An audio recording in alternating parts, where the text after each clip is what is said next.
नमस्कार। प्रादेशिक समाचार के साथ मैं पूनम करकेट्टा। पहले मुख्य समाचार। प्रधानमंत्री नरेंद्र मोदी ने कहा, भारत दुनिया में ड्रोन प्रौद्योगिकी का प्रमुख केंद्र बनने की दिशा में तेजी से बढ़ रहा है आगे। 34वें राष्ट्रीय खेल घोटाला मामले में आज भी सीबीआई की छापेमारी जारी। एनजीओसी नेशनल गेम्स ऑर्गेनाइजेशन कमेटी के कार्यालय में कर रही है पड़ताल। राज्य में पंचायत चुनाव के चौथे और अंतिम चरण का मतदान शांतिपूर्वक संपन्न। तीसरे और चौथे चरण के मतों की गिनती 31 मई को। और मौसम विभाग ने कहा कि दक्षिण पश्चिम मानसून दक्षिण अरब सागर के कुछ और हिस्सों में बढ़ रहा है आगे। और अब समाचार विस्तार से। प्रधानमंत्री नरेंद्र मोदी ने कहा है कि भारत दुनिया में ड्रोन प्रौद्योगिकी का प्रमुख केंद्र बनने की दिशा में तेजी से आगे बढ़ रहा है। नई दिल्ली के प्रगति मैदान में देश के सबसे बड़े ड्रोन महोत्सव 2022 का उद्घाटन करते हुए श्री मोदी ने कहा कि देश में ड्रोन प्रौद्योगिकी का प्रमुख केंद्र बनने की अपार क्षमता है। उन्होंने कहा कि भविष्य में यह तकनीक कृषि, रक्षा, प्राकृतिक आपदा प्रबंधन, स्वास्थ्य और भूमि मैपिंग जैसे क्षेत्रों में महत्वपूर्ण भूमिका निभाएगी। श्री मोदी ने कहा कि ड्रोन प्रौद्योगिकी से कृषि क्षेत्र में क्रांति आएगी और इससे छोटे किसान काफी लाभान्वित होंगे। ड्रोन उद्योग के फलने फूलने से रोजगार के अवसर भी बढ़ेंगे। यह कृषि, रक्षा, पर्यटन और स्वास्थ्य सेवा सहित सभी क्षेत्रों में सामग्री को गुणवत्तापरक बनाने में मदद करेगा। ड्रोन के जरिए पहली बार देश में गांवों में हर संपत्ति की डिजिटल मैपिंग की जा रही है। इससे मानवीय हस्तक्षेप कम हुआ है और कामकाज में पारदर्शिता आई है। अब तक 65,000 संपत्ति कार्ड जारी किए जा चुके हैं। प्रधानमंत्री ने कहा कि ड्रोन से किसानों को खेती के आधुनिक तरीके अपनाने और आय बढ़ाने में मदद मिलेगी। स्वास्थ्य सेवा में सुधार लाने में ड्रोन महत्वपूर्ण होंगे। 34वें राष्ट्रीय खेल घोटाला मामले में आज भी सीबीआई की छापेमारी जारी है। मोरहाबादी स्थित एनजीओसी नेशनल गेम्स ऑर्गेनाइजिंग कमेटी के कार्यालय में सीबीआई छापेमारी कर रही है। सीबीआई की टीम ने कल भी यहां छापेमारी कर जांच की थी। सीबीआई आयोजन से जुड़े महत्वपूर्ण कागजात और खेल घोटाले से जुड़े दस्तावेज की तलाश कर रही है। सीबीआई ने 34वें राष्ट्रीय खेल के कार्यकारी अध्यक्ष आरके आनंद, महासचिव एसएम हाशमी, कोषाध्यक्ष मधुकांत पाठक और तत्कालीन खेल निदेशक पीसी मिश्रा को इस मामले में नामजद अभियुक्त बनाया है। 2011 में राष्ट्रीय खेल के आयोजन के पहले खेल सामग्री की खरीद, खेल ठेका देने में अनियमितता, निर्माण में गड़बड़ी के मामले सामने आए, जिसके बाद साल 2010 में एसीबी ने इस संबंध में एफआईआर दर्ज की थी। इसी मामले को लेकर तत्कालीन खेल मंत्री कांग्रेस नेता बंधु तिर्की समेत 13 लोगों के 16 ठिकानों पर सीबीआई ने एक दिन पूर्व छापेमारी की। प्रधानमंत्री नरेंद्र मोदी कल गुजरात दौरे पर जाएंगे। वे नवनिर्मित मातुश्री केडीपी मल्टी स्पेशलिटी अस्पताल जाएंगे। यह विश्व स्तरीय स्वास्थ्य देखभाल सुविधाओं और उच्च स्तरीय चिकित्सा उपकरणों से युक्त है। प्रधानमंत्री आज शाम गांधीनगर के महात्मा मंदिर में सहकार से समृद्धि विषय पर आयोजित संगोष्ठी को संबोधित करेंगे। इसमें विभिन्न सहकारी नेता भाग लेंगे। इस अवसर पर प्रधानमंत्री कलोल में नवनिर्मित इफ्को के नैनो यूरिया संयंत्र का उद्घाटन भी करेंगे। हजारीबाग में भारतीय जनता पार्टी की प्रदेश कोर कमेटी और प्रदेश पदाधिकारियों की बैठक आज शाम 4 बजे से शुरू हुई। कल कार्यसमिति की बैठक होगी। बैठक में प्रदेश अध्यक्ष दीपक प्रकाश, पूर्व मुख्यमंत्री रघुवर दास, संगठन मंत्री धर्मपाल सिंह, पूर्व प्रदेश अध्यक्ष दिनेशानंद गोस्वामी, केंद्रीय राज्य मंत्री अन्नपूर्णा देवी समेत प्रदेश कोर कमेटी के सदस्य और पदाधिकारी उपस्थित रहे। हमारे संवाददाता ने बताया है कि आज जिला अध्यक्ष एसटी मोर्चा के अध्यक्ष के साथ भी बैठक की जाएगी। बैठक में भाजपा आने वाले दिनों के लिए रणनीति तैयार करेगी। ये भी अनुमान लगाया जा रहा है कि बैठक में भाजपा राज्यसभा चुनाव में अपने उम्मीदवार के नाम पर चर्चा कर सकती है। केंद्र सरकार ने सूक्ष्म और लघु उद्यम क्लस्टर विकास कार्यक्रम के लिए नए दिशा निर्देश की अनुमति दे दी है। सूक्ष्म, लघु और मध्यम उद्यम मंत्रालय ने कहा है कि सरकार साझा सुविधा केंद्रों के लिए अनुदान को 5 करोड़ रुपए से 10 करोड़ रुपए की लागत की परियोजना के 70% और 10 करोड़ से 30 करोड़ रुपए की परियोजनाओं के 60% भाग तक सीमित किया जाएगा। ग्रामीण झारखंड के सभी घरों में वर्ष 2024 तक नल से जल उपलब्ध कराने के लिए जल जीवन मिशन के तहत तेजी से कार्य किया जा रहा है। इसके तहत भूजल प्रबंधन, जल संरक्षण, वर्षा जल संचयन किया जाएगा। लक्ष्य का पीछा करते हुए राज्य सरकार द्वारा जल जीवन मिशन के तहत वर्ष 2024 के अंत तक 59 लाख से अधिक ग्रामीण परिवारों को घरेलू नल कनेक्शन दिए जाने का लक्ष्य है। मिशन के जरिए 25 मई 2022 तक 11 लाख से अधिक ग्रामीण परिवारों को नल से जल के तहत गृह संयोजन से कवर किया गया है। जल जीवन मिशन के तहत 2019 के बाद जरूरतमंदों के घरों तक नल से जल पहुंचाने में 3 गुना वृद्धि दर्ज की गई है। राष्ट्र आज प्रथम प्रधानमंत्री पंडित जवाहरलाल नेहरू की पुण्यतिथि पर उन्हें श्रद्धांजलि अर्पित कर रहा है। प्रधानमंत्री नरेंद्र मोदी ने एक ट्वीट में पंडित नेहरू को श्रद्धांजलि अर्पित की। कांग्रेस की अंतरिम अध्यक्ष सोनिया गांधी और कांग्रेस के वरिष्ठ नेताओं ने नई दिल्ली में शांति वन में पंडित नेहरू को श्रद्धा सुमन अर्पित किए। आकाशवाणी के ताजा तरीन समाचारों के लिए आप हमारी वेबसाइट newsonair.com पर लॉग ऑन कर सकते हैं। ताजा समाचार Twitter handle @AIR News Alerts और Facebook page all India radio news पर भी उपलब्ध है। आप प्रादेशिक समाचार एकांश के ट्विटर हैंडल @AIR News _ और फेसबुक, इंस्टाग्राम पेज तथा YouTube channel AIR News Ranchi पर भी हमारे बुलेटिन सुन सकते हैं। प्रादेशिक समाचार आप आकाशवाणी रांची से सुन रहे हैं और अब पेश हैं कोरोना से बचाव के कुछ संदेश। कोविड-19 से बचाव और सुरक्षित रहने के 3 उपाय। मास्क लगाएं, 2 गज दूरी है जरूरी, सुरक्षित दूरी रखें, हाथ और मुंह साफ रखें।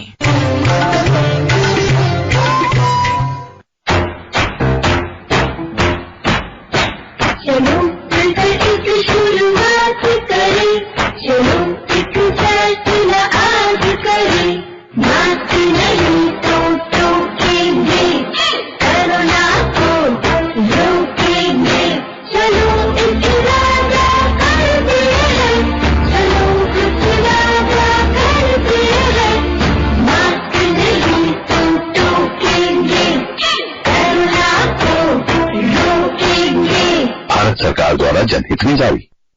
प्रादेशिक समाचार में आपका फिर स्वागत है। राज्य में त्रिस्तरीय पंचायत चुनाव के चौथे और अंतिम चरण का मतदान शांतिपूर्वक संपन्न हुआ। इस चरण में 23 जिलों के 72 प्रखंडों की 1299 ग्राम पंचायतों के लिए वोट डाले गए। पहली बार मतदान करने वाले मतदाताओं और महिलाओं में काफी उत्साह नजर आया। नक्सल प्रभावित क्षेत्रों में मतदान केंद्रों पर मतदाताओं की लंबी कतारें देखी गईं। राज्य निर्वाचन आयोग के सचिव राधेश्याम प्रसाद ने बताया कि 68.99% मतदाताओं द्वारा अपने मताधिकार का प्रयोग किया गया। झारखंड में पंचायत चुनाव का चौथा एवं अंतिम चरण आज संपन्न हो गया है। चौथे चरण का मतदान का प्रतिशत 69% रहा है। 68.99 अर्थात 69% मतदान चौथे चरण में। तब पूरे चारों चरण मिलाकर के झारखंड का जो मतदान हुआ पंचायत चुनाव में 69.64 लगभग 70% के लगभग मतदान हुआ है, जो पिछले 2017 की तुलना में थोड़ा सा कम है। लेकिन सबसे बड़ी बात है कि 2022 का जो इस साल का जो पंचायत चुनाव हुआ काफी शांतिपूर्ण ढंग से, कहीं भी हिंसा की खबर चारों चरणों में नहीं हुआ है। 6 वर्षों के पश्चात संपन्न हुआ, परंतु कोरोना एवं अन्य कारणों के कारण उच्च न्यायालय का कुछ उच्चतम न्यायालय का आदेश था, प्लस कोरोना के चलते जो है निर्वाचन में विलंब हुआ। उम्मीद है कि 2 तारीख तक पूर्ण रूप से जो है मतदान का परिणाम प्राप्त हो जाएगा। वैसे प्रथम और द्वितीय चरण का परिणाम आ चुके हैं। तृतीय और चौथे चरण का परिणाम जो है 2 तारीख तक पूर्ण रूप से आ जाएंगे और जल्द ही जून माह में झारखंड में पंचायती राज की त्रिस्तरीय व्यवस्था जो है पुनः कायम हो जाएगी। जून माह में जो है सभी निर्वाचित सदस्यों का शपथ ग्रहण कराया जाएगा और अप्रत्यक्ष तरीके से जो मतदान चुनाव कराया जाता है, उप मुखिया, पंचायत उप मुखिया का, प्रमुख, उप प्रमुख, जिला परिषद अध्यक्ष और उपाध्यक्ष का, इसका सभी जिलों में जून माह में संपन्न कर लिया जाएगा और जून माह में पूर्ण रूप से जो है त्रिस्तरीय पंचायती राज व्यवस्था नए सिरे से लागू हो जाएगी। राज्य निर्वाचन आयोग के मुताबिक चौथे चरण में देवघर में सर्वाधिक 79.55 और सबसे कम पूर्वी सिंहभूम जिले में 59.06% मतदान हुआ। इधर खूंटी जिले में चौथे और आखिरी चरण का मतदान शांतिपूर्ण रहा। अड़की और मुरहू प्रखंड क्षेत्र के अति नक्सल प्रभावित क्षेत्रों में पैरामिलिट्री के जवानों ने चुनाव कराया। खूंटी प्रखंड के मारंगहादा इलाके में भी भारी संख्या में सुरक्षा बलों को लगाया गया था। बेहतर सुरक्षा व्यवस्था के कारण मतदाता अपने घरों से निकले और उन्होंने वोट डाले। नक्सल प्रभावित कुरुंगा, कोचांग, बोहंडा जैसे इलाकों में ड्रोन से तस्वीरें ली गईं। पाकुड़ जिले के 3 प्रखंडों लिट्टीपाड़ा, अमड़ापाड़ा और पकुड़िया में चौथे चरण का चुनाव शांतिपूर्ण रहा। इस चरण में 560 बूथों पर मतदाताओं में भारी उत्साह देखा गया। ड्रोन और सीसीटीवी कैमरे से निगरानी रखी गई। मतदान के बाद मतपेटियों को स्ट्रांग रूम में जमा कराया जा रहा है। दुमका जिले में आज पंचायत चुनाव के अंतिम चरण में 3 प्रखंडों सरैयाहाट, जामा और जरमुंडी में 926 मतदान केंद्रों पर शांतिपूर्वक वोट डाले गए। इस चरण के चुनाव की खास बात यह रही कि पुरुषों के मुकाबले महिला मतदाताओं में ज्यादा उत्साह रहा। सबसे ज्यादा मतदान जरमुंडी प्रखंड में दर्ज किया गया। हजारीबाग जिले में चौथे और अंतिम चरण के मतदान में सदर अनुमंडल क्षेत्र के 5 प्रखंडों कटकमसांडी, कटकमदाग, हजारीबाग, केरेडारी और बड़का गांव के 1020 बूथों पर वोटिंग संपन्न हुई। यहां चुनाव को लेकर सुबह से ही लंबी कतारें लगी थीं। पलामू जिले में भी चौथे और अंतिम चरण का मतदान आज संपन्न हुआ। जिले के 5 प्रखंड पांडु, विश्रामपुर, चैनपुर, रामगढ़ और सदर मेदिनीनगर प्रखंड में वोट डाले गए। 796 बूथों पर दोपहर 3 बजे तक रिकॉर्ड 72.33% मतदान रिकॉर्ड किया गया। गुमला जिले के बसिया अनुमंडल क्षेत्र के पालकोट, कमडारा और बसिया प्रखंड में चौथे चरण का मतदान सफलतापूर्वक संपन्न हुआ। मतदान कार्य सुबह 7 बजे से शुरू हुआ, जो दोपहर बाद 3 बजे तक चला। पालकोट प्रखंड में 60.56%, कामडारा प्रखंड में 64.34%, बसिया प्रखंड में 65.51% मतदान हुआ। तीनों प्रखंडों को मिलाकर औसत 63.47% मतदान दर्ज किया गया। पश्चिमी सिंहभूम जिले में इस चरण में 65% से अधिक मतदान हुआ। यहां जिले के 4 प्रखंडों कुमारडुंगी, मझगांव, जगन्नाथपुर और हाटगम्हरिया के कुल 583 मतदान केंद्रों पर मतदान कराया गया। गोड्डा जिले में आज ठाकुरगंगटी, मेहरमा और बोआरीजोर में अंतिम चरण का चुनाव संपन्न हुआ। कुछ छिटपुट घटनाओं को छोड़कर चुनाव शांतिपूर्ण रहा। चुनावकर्मी अब बैलेट बॉक्स और अन्य सामग्री लेकर लौट रहे हैं। इधर मेहरमा के अमौर और मुखिया प्रत्याशियों के बीच कोई झड़प हुई, जिसे पुलिस ने शांत करा दिया। त्रिस्तरीय पंचायत चुनाव के चौथे और अंतिम चरण में आज जामताड़ा जिले के नाला, जामताड़ा में कुंडहित प्रखंडों में मतदान शांतिपूर्ण रहा। गांव की सरकार बनाने के लिए 78.49% मतदाताओं ने वोट डाले। राज्य में राज्यसभा की 2 सीटों के लिए हो रहे चुनाव को लेकर अब तक किसी भी अभ्यर्थी ने पर्चा दाखिल नहीं किया है। 24 मई को चुनाव की अधिसूचना जारी करने के बाद कल से नामांकन शुरू हुआ है। 31 मई तक उम्मीदवार नामांकन कर सकेंगे। राज्यसभा सदस्य चुनने के लिए विधायक 10 जून को मतदान करेंगे। 1 जून को नामांकन पत्रों की जांच की जाएगी और 3 जून को नाम वापस लिए जा सकेंगे। 10 जून को सुबह 9 से 4 बजे तक मतदान होगा। इसी दिन शाम 5 बजे से मतों की गिनती की जाएगी। चुनाव की प्रक्रिया 13 जून के पहले समाप्त कर ली जाएगी। राज्य में राज्यसभा चुनाव की गतिविधियां धीरे धीरे जोर पकड़ रही हैं।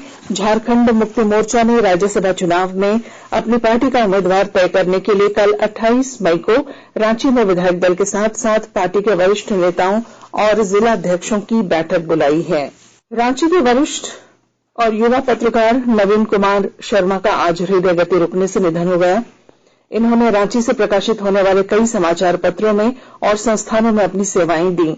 वे आकाशवाणी रांची के समाचार सेवा प्रभाग में आकस्मिक समाचार संपादक के रूप में भी कार्य कर रहे थे। इनके असामयिक निधन पर समाचार एकांश के अधिकारियों और कर्मचारियों ने गहरी संवेदना प्रकट की है और दिवंगत आत्मा की शांति के लिए प्रार्थना की। गुमला जिले के पालकोट प्रखंड में त्रिस्तरीय पंचायत चुनाव के लिए मतदान कराने गए एक मतदान कर्मी महानंद कुमार की तबीयत बिगड़ने से मौत हो गई। जिला प्रशासन के अधिकारियों ने कहा है कि चुनाव आयोग के नियम अनुसार जो भी लाभ मृतक के परिजनों को मिलना है वह दिया जाएगा। मौसम विभाग ने कहा है कि दक्षिण पश्चिम मानसून दक्षिण अरब सागर के कुछ और हिस्सों, समूचे मालदीव, लक्षद्वीप के आसपास के क्षेत्रों और कोमोरिन क्षेत्र के कुछ हिस्सों में आगे बढ़ गया है। अगले 2-3 दिनों में दक्षिण पश्चिम मानसून के समय से पहुंचने की अनुकूल परिस्थितियां बन रही हैं। और तमिलनाडु में कोविलपट्टी में 12वीं हॉकी इंडिया जूनियर पुरुष राष्ट्रीय चैंपियनशिप में आज 2 सेमीफाइनल मैच खेले जाएंगे। पहले सेमीफाइनल मैच में शाम 5:30 बजे पूर्व चैंपियन उत्तर प्रदेश का सामना हरियाणा से रहा।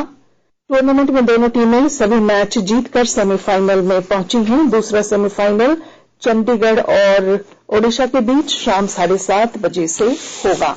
और अब अंत में मुख्य समाचार।